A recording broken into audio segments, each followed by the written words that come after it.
Përshëndetje të nderuar shikues, ky është edicioni i mesditës në Top Channel. Liderët e Bashkimit Evropian janë mbledhur sot në Bruksel. Brexit dhe zgjerimi janë temat kyç të diskutimit. Sa i takon hapjes së negociatave të BE-s me Shqipërinë janë zbehur prej ditës shpresat edhe takimi që kancelaria gjermane Angela Merkel pati një ditë përpara samitit të liderëve të BE-s nuk e bindi presidentin e Francës Emmanuel Macron që të mbështes hapjen e negociatave. Parisi më parë kërkon reformimin e Unionit dhe më pas zgjerimin.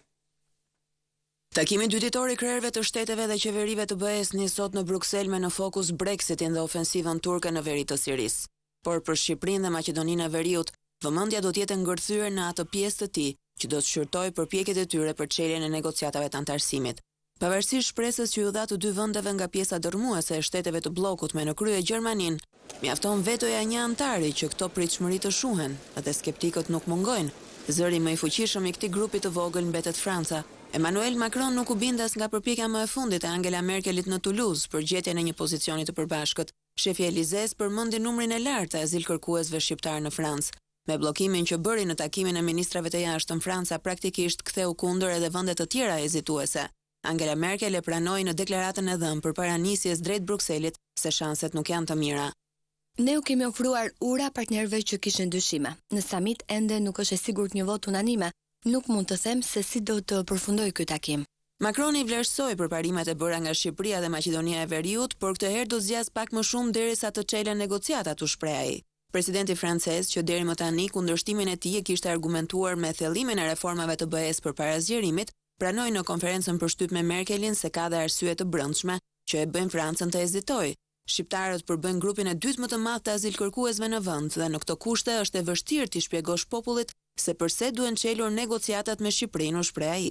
Ndaj qëndrimit të Francës reagoi ashpër raportuesja për Kosovën në Parlamentin Evropian Tanja Fajon. Është një turp i madh, ka shkruar Fajon në Facebook. Emmanuel Macron zgjohu. Është koha që BE-ja të tregojë maturi politike dhe përgjegjshmëri. Liderët e këtyre vendeve i kanë bërë detyrat e tyre. Tani duhet që Këshilli i Bashkimit Evropian të bëjë pjesën e tij dhe të pranojë më në fund çeljen e negociatave të antarësimit me Maqedoninë e Veriut dhe Shqipërinë, ishte mesazhi i saj.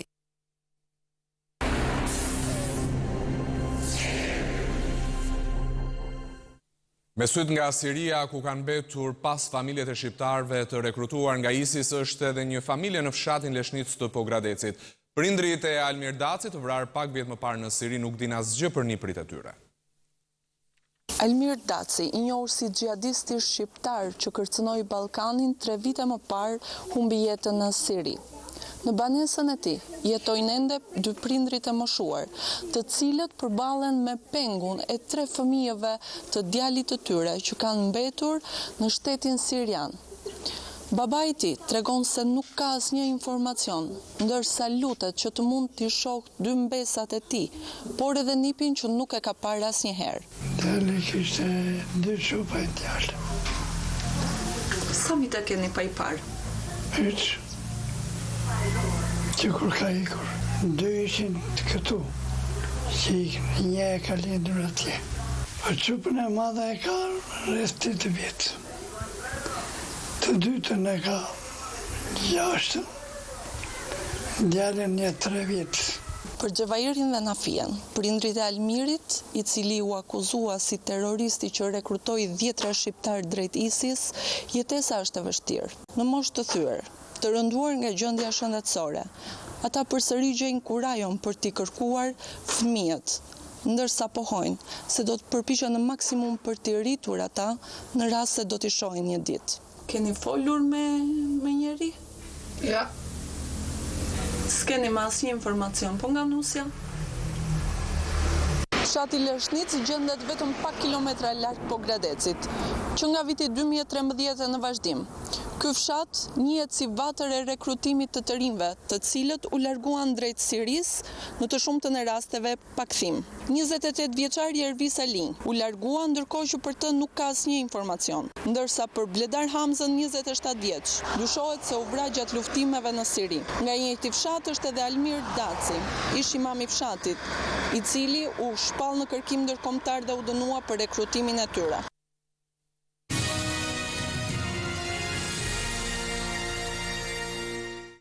Kompanitë publike në Shqipëri kanë një borxh prej 300 milion euro shtetit. Eksperti Selami Xhepa shpjegon për gazetarin e Top Channel Klodian Tomori se përse ndodh ky fenomen edhe pse njerëzit paguajnë energjinë dhe ujin.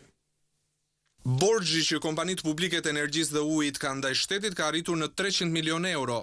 Këto janë detyrime në formën e garancive, nënhuave dhe taksave të papaguara.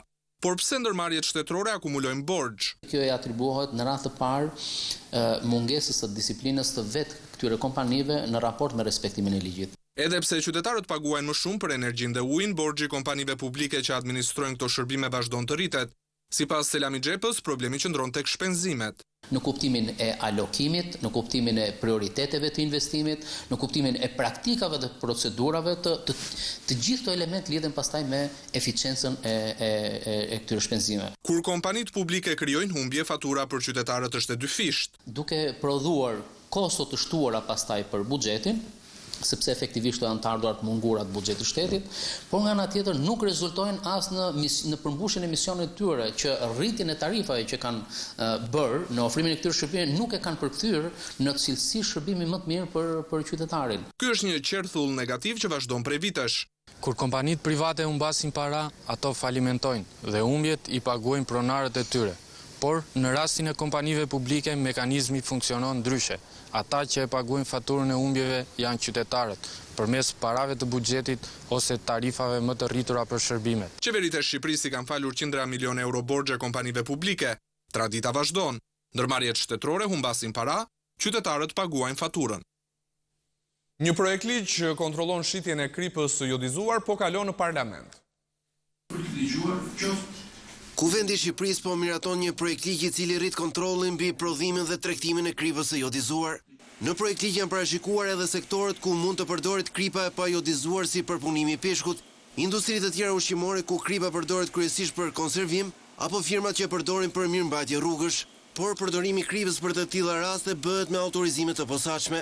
Pikërisht kjo gjë kundërshtohet nga shoqatat e prodhuesve, të cilët thonë se rriten kostot dhe shtohet burokracia. Sipas tyre dëmtohet drejt për drejt prodhimi vendas. Nuk ka arsye sepse ne të rrisim kostot e produktit, të cilat e bëjnë industrinë tonë më pak konkurruese, krahasuar me konkurrentët tanë rajonal, të cilët nuk e kanë këto lloj detyrimet. Jodi është një element mjaft i rëndësishëm për organizmin e njerëzit dhe merret përmes kripës. Gjatë viteve të fundit ka pasur rritje të ndjeshme të prodhimit në vend të kripës së pajodizuar, si dhe të fortifikimit të saj me jod. Po ashtu është rritur numri i stabilimenteve që operojnë në këtë fushë. Rritje të fortë ka pësuar dhe importi kripës së pajodizuar dhe fortifikimit e saj në vend nga këto stabilimente. Për këtë arsye, qeveria po rrit kontrollin mbi sasinë e jodit në krip. Në Bruksel është prezantuar indeksi i barazisë gjinore për vendet e Bashkimit Evropian. Një i tillë do të publikohet edhe në Shqipëri për të parë se në cilat fusha jemi më afër BE-s dhe në cilat duhet punuar. Indeksi u tregon politikanëve se sa efektive janë fushatat për barazinë gjinore. Një hendek i madh ekziston mes politikave të barazisë gjinore dhe zbatimit të tyre në praktik, siç tregon dhe raporti i fundit i Institutit Evropian për Barazinë Gjinore me bazë në Vilnius. Edhe shtetet e Bashkimit Evropian kanë vështirësi. Sipas këtij indeksi për vitin 2019 të prezantuar në Bruksel, vlerësohet se në shumë vende të Bashkimit Evropian duhet ende punë për të përmirësuar treguesit. 67.4 nga 100 pikë ishte vlerësimi i përgjithshëm dhe sipas drejtoreshës së institutit kjo tregon se po ecin me hapa të ngadalë drejt një barazie më të madhe. Indeksi tregon jo si funksionon një qeveri, por cilat janë pasojat e së njëjtës politik për një burrë dhe një grua, në varësi të moshës apo arsimit, etnisë dhe orientimit seksual. Ne mund të ndihmojmë individin të kuptojë se çfarë i duhet dhe a i plotësohen këto kërkesa apo çfarë përgjegjësie mban qeveria. Në Bashkimin Evropian vlerësohet se në fushën e shëndetësisë dhe të parave ka më shumë barazi, por kjo nuk ndodh sa i takon pushtetit. Suedia dhe Danimarka paraqiten më mirë, ndërsa më keq Greqia dhe Hungaria. Një tregues i tillë do të realizohet së shpejti edhe në Shqipëri. Në fakt Shqipëria ka bërë progres në uljen e pabarazisë gjinore, por përmatjen e tij është e rëndësishme llogaritja e indeksit të pabarazisë gjinore, e cila do të shërbejë si një mjet për hartimin e politikave efektive, si edhe për monitorimin e strategjive. Indeksi i barazisë gjinore është një tregues sintetik i cili mat diferencat potenciale midis burrave dhe grave. Ai në përbërjen e tij kombinon 31 tregues në total, të ndarë në 6 fusha kryesore. I congratulate Albania for. Unë përgëzoj Shqipërinë për indeksin dhe mund të keni shumë surpriza, sepse siç e dini indeksi është kompleks. Shqipëria mund të jetë më e ulët në një fushë, por më e lartë në një tjetër, ndaj do të keni mundësi të bëni krahasime. Në këtë mënyrë do të kuptoni se në cilat fusha, si për shembull parat ose arsimi, vendi juaj i përafrohet më shumë mesatarës së BE-s, gjë që do të jetë një tregues i mirë, por dhe se në cilat fusha mund të duhet më shumë punë. Indeksi i barazisë gjinore në Shqipëri do të publikohet brenda vitit nga Instat në bashkëpunim me Institutin Evropian të Barazisë Gjinore. Shqipëria ka përparuar në lidhje me futjen e edukatës seksuale në shkolla. Ndjekim për më shumë Juli Ristani. Edukata seksuale vazhdon të mbetet edhe sot e kësaj dite një tabu në vendin tonë. Prindrit ngurojnë të hapin tema të tilla bisede, ndërsa fëmijët nga ana tjetër nuk guxojnë të flasin me ta për seksin. Në Tiranë po zhvillohet një konferencë rajonale në lidhje me fuqizimin e edukimit seksual brenda dhe jashtë shkollës. Një nga arsyet se pse jemi në Shqipëri është se vendi ka bërë progres të dukshëm në lidhje me përfshirjen e edukimit seksual në kurrikulat shkollor dhe në trajnimin e mësuesve. Cilat janë problemet që hasni në rajon? Tabut më të mëdha? Ka një keqkuptim mes shumë prindërve në rajon. Ata mendojnë se nëse marrin edukim seksual, atëherë të rinjt nuk janë të sigurt. Por të na tregojnë se kjo nuk është e vërtet. Nëse kanë marrë edukimin e dur seksual, atëherë të rinjt kujdesen edhe më shumë për veten. Marrëdhëniet seksuale nisin në një moshë më të pjekur. Ata rriten duke kuptuar më mirë se ç'është sida dhe sëmundjet e tjera seksualisht të transmetueshme dhe të marrin masa për të shmangur ato. Kur fillojnë prindrit dhe fëmijët të flasin me njëri tjetrin për çështjet të seksualitetit? Me njëri tjetër normalisht nis në moshë më të hershme, domethënë tek 15 vjeç do thoja, por nëse do e shikonim nga perspektiva e komunikimit mes prindrit dhe fëmijës, ajo është ende për të dëshiruar, domethënë. Mund të them që ka ardhur koha tani që më tepër kupton fëmia dhe ka lexuar më tepër fëmia sesa ka lexuar prindi që ka kohën e tij ka shumë të zënë për të marrë me punë për të kujdesur për familjen. Në fakt fillimisht fillova të flisja me motrat e mia dhe nuk është se nuk e pata me problem. Kur fillojnë të rinjt në Shqipëri të kryejnë marrëdhënie seksuale? Në një studim që kemi parë, më kemi bërë dhe vetë, konstatimi ka qenë diku rreth 17 vjeç. Edukimi seksual duhet marrë që në moshë më të hershme se sa ata e veprojnë. Me kë shoqërohen vajzat që duan të kryejnë abort? Kryesisht, nga nënat apo nga shoqet?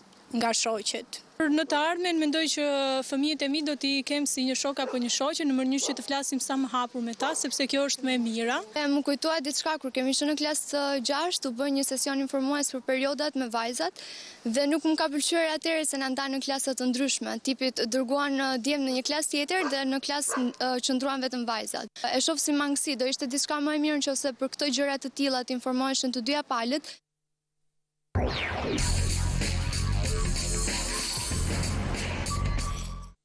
Në Kosovë është mbajtur një protest përpara ambasadës suedeze kundër dhënies së çmimit Nobel autorit Peter Handke. Organizatorët kanë dorëzuar fotografi me mbishkrime për krimet të Slobodan Miloševićit në Kosovë, për krahës i së cilit ishte Handke. Lidhemi me gazetaren ton Alberta Hashani në Prishtinë. Përshëndetje Alberta, si ka shkuar protesta e organizuar në shenjë mos pajtimi me vendimin e Komitetit të Nobelit?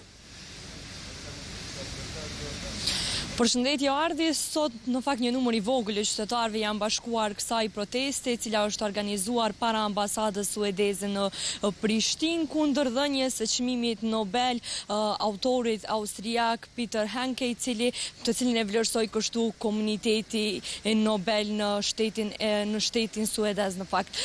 Një numër i vogël janë mbledhur këtu, të cilët kryesisht organizatorët kanë bërë rreth 20 fotografi. Këto fotografi kanë mbajtur imazhe të qytetarëve të Kosovës gjatë luftës në Kosovë, po ashtu mbishkrime të ndryshme të cilet kanë treguar rrëfimet e njerëzve për vuajtjet të cilat i kanë pasur gjatë vitit 98-99 si pasojë e luftës që organizuan nga politikani serb Slobodan Milošević në Kosovë, e përkrahësi së cilit po vlerësohet të jetë autori austriak.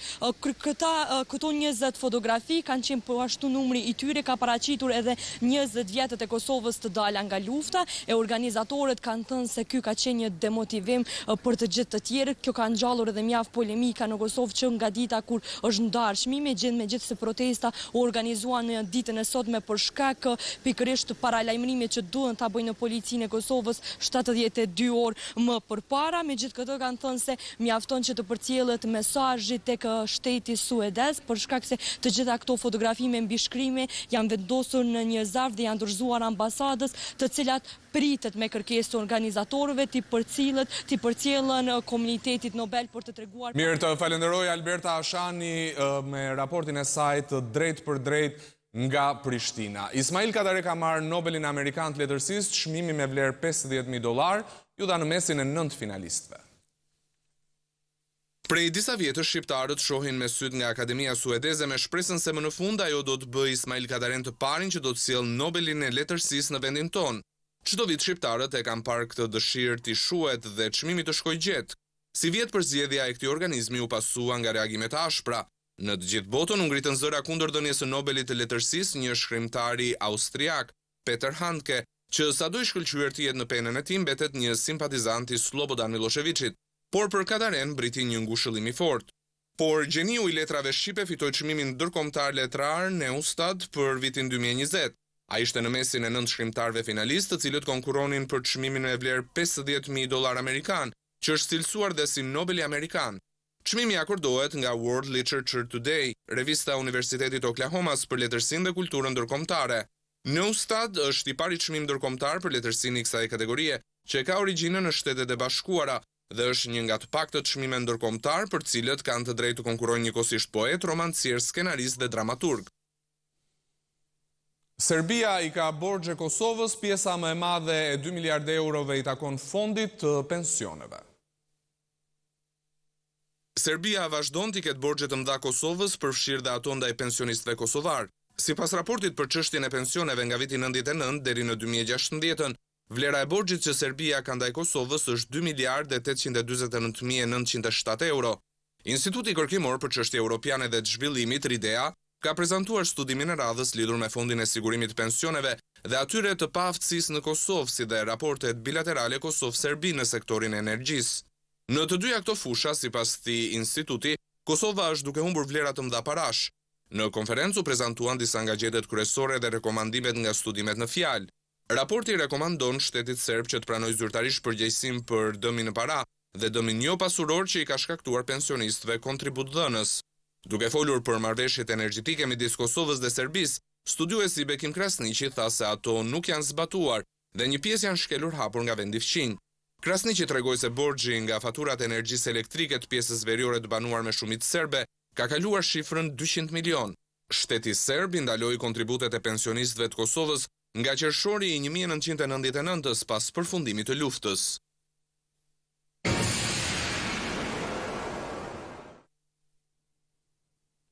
Presidenti amerikan i dërgoi një letër homologut turk Erdogan ku i kërkon të bëjë marrëveshje me kurdët, duke e kërcënuar madje edhe me ndëshkime ekonomike.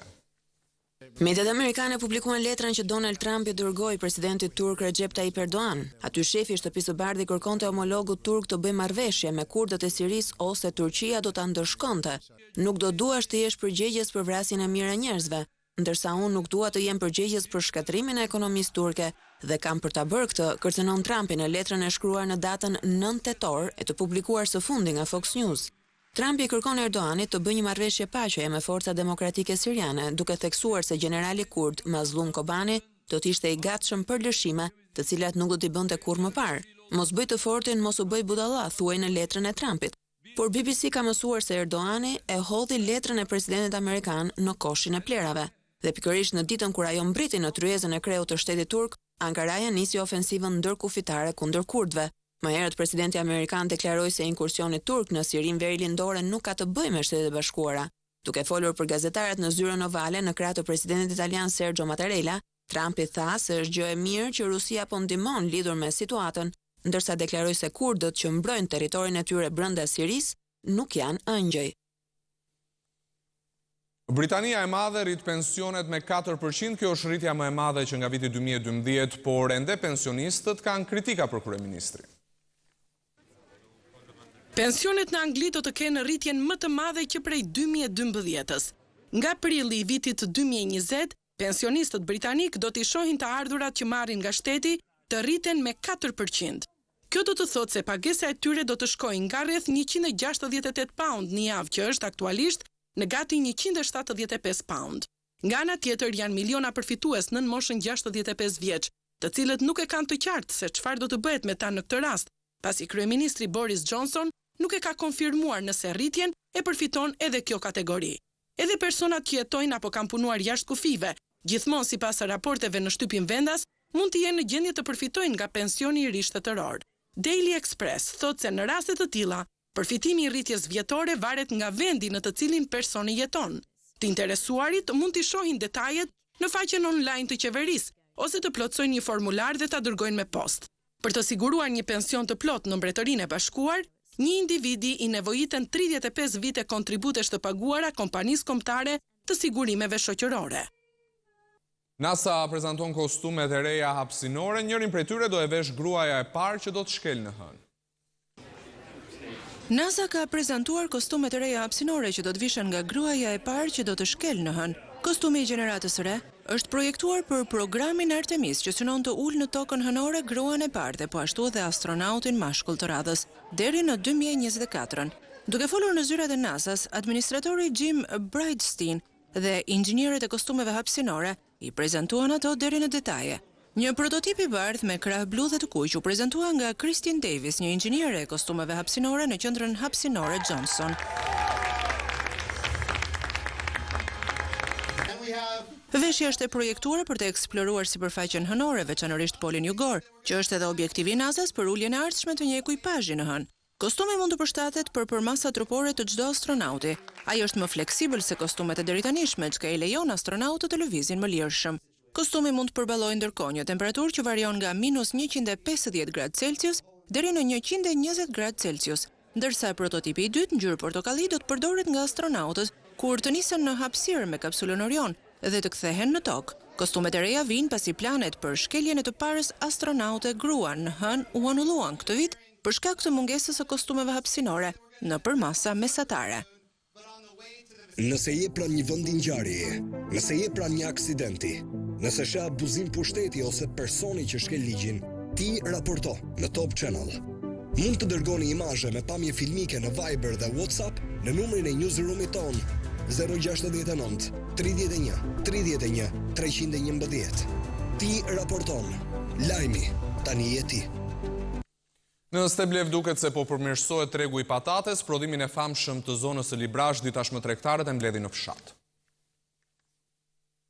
Rreth 1000 ton patate prodhon çdo vit Stebleva e Librazhdit, ndërsa tregu duket se po shkon drejt përmirësimit edhe pse ende mbetet shumë punë për të bërë në këtë drejtim. Fermerët tashmë ndodhen në fazën e mbledhjes së prodhimit, ndërsa tregtarët e grumbullojnë atë direkt në fshat. Si fshat tu shkojmë rreth 5000 kundat. Zakonisht tani vetë nga 30 deri në 35. Lek, kilja. Jeni të kënaqur? Ne të kënaqur nuk kemi për arsye se kosto e patates vetë gati 20 lekë.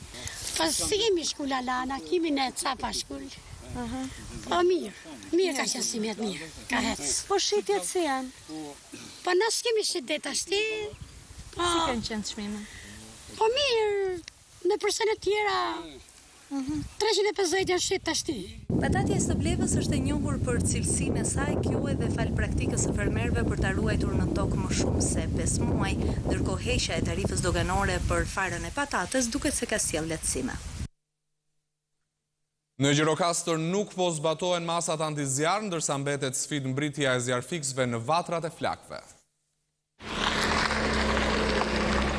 80% të gjitha zjarreve të rëna këtë vit në rang qarku në Gjirokastër kanë prekur bashkinë e Dropullit, me një shtrirje të gjerë gjeografike, rrugë malore të vështira për mjetet dhe me një mjet të vetëm zjarfikës shumë të amortizuar, pa personel dhe pa logjistik. Bashkia e Dropullit për të disatin vit radhazi ka pësuar dëme të shumta prej zjarreve. Ndërkaq, sipas prefektit Astrid Aliaj, planet e masave nuk kanë qenë të zbatueshme në terren.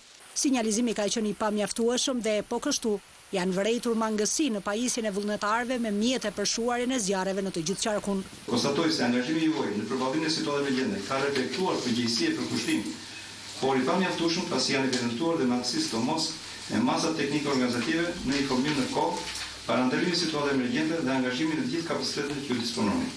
Konkretisht disa nga mangësitë e konstatuara janë: planet e masave të artuara nga njësitë e qeverisë vendore për parandalimin dhe përballimin e situatave emergjente të shkaktuara nga zjarret, në pjesën më të tyre nuk gjen zbatim konkret. Mungesa e njoftimit dhe të lajmërimit në kohë, të veprimeve të menjëhershme në raste të rënies së zjarreve, si dhe mungesa e bashkëpunimit me strukturat vendore. Kreu i shërbimit zjarfikës Kujtim Bishga tha se mungesa e mjeteve është një prej sfidave kryesore që përballin zjarfikësit në terren. Bashkia duhet të investojë për shërbimin e zjarfikës. E ka në varësi, është mirë ta drejtosh dhe ta komandosh, por duhet ta përgatitesh dhe ta mbështetësh me furnizim në bazë materiale me pajisje. Po sidomos automjete zjarfikëse dhe shkallë zjarfikëse. Në të gjithë qarkun u regjistruan gjithsej 81 zjarre, disa prej tyre masive. Në total u dogjën rreth 500 hektar pyje, kullota, vreshta, pemë frutore, hapësira në koshere, por edhe banesa, automjete dhe makineri bujqësore.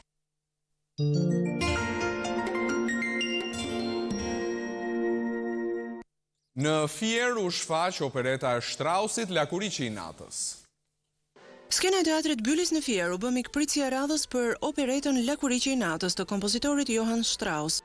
Artistët profesionistë të teatrit kombëtar, të operës dhe baletit interpretuan me mjeshtri veprën e një prej kolosëve të muzikës botërore, orkestra simfonike në drejtimin e dirigjentes Deniola Kuraja dhe interpretimin e solistëve Eva Golemi, Armando Klogjeri dhe Vikena Kamenica. Për rreth 3 orë me radhë, dhëroi shumë emocione për art dashësit fierak.